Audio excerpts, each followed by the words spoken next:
Let me explain how this happened.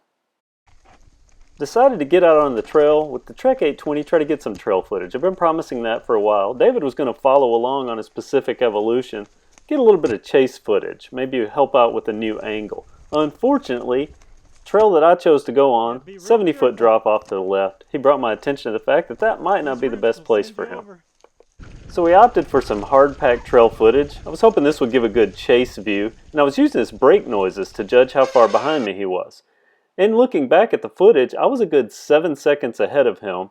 As a matter of fact, this was the last time I could actually see myself in the camera footage. Somewhere during this clip, I had actually stopped on the trail at a drop-off that I knew he wouldn't want to ride on the Evolution. What I didn't know was that his brakes were about to fail. This is the point where he runs out of brakes. Beyond this, he's rolling downhill directly towards me without me knowing.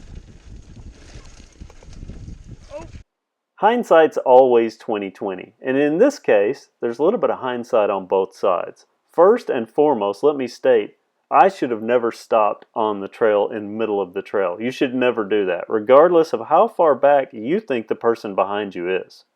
Add to that the fact that the person that's behind you is an inexperienced rider on a $79 Kmart bicycle.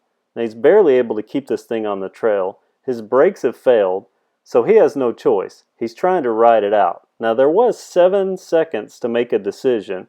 He chose to stay straight, which I can't really blame him for. Staying straight and trying to ride out a bike without brakes is probably a good idea.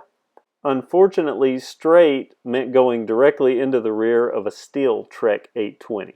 Now things did turn out far better than they could have, but there was a little bit of damage. Oh, you okay? That's your brake. Of course the handlebar's twisted, that's to be expected from any bicycle in a crash, and the front tire, the rim warped a little bit, but not as bad as I would have thought, but it will need new brake pads on both the front and the rear, and a new left twist shifter. All in all, I really don't think it's money that's worth investing in this bicycle. As far as the Trek 820, not really anything other than just standard wear and tear. A couple of scratches on the chainstay. The rear derailleur has a small mar on it. Again, nothing you wouldn't expect just from riding it on a trail. Myself, took a little bit of damage to the ankle, but nothing bad. While that may have been the end of the Pacific Evolution, he's decided not to spend any more money on it, wisely I might add. Earlier that day, we unboxed another Walmart bike that he really had his eye on, and we've tried out a bit. I think we may have found a gem. This is a $199 Walmart bike that we'll be featuring in an upcoming video, so stay tuned for that. As far as the Pacific Evolution, I left it parked in this spot overnight. No one took it. Go figure.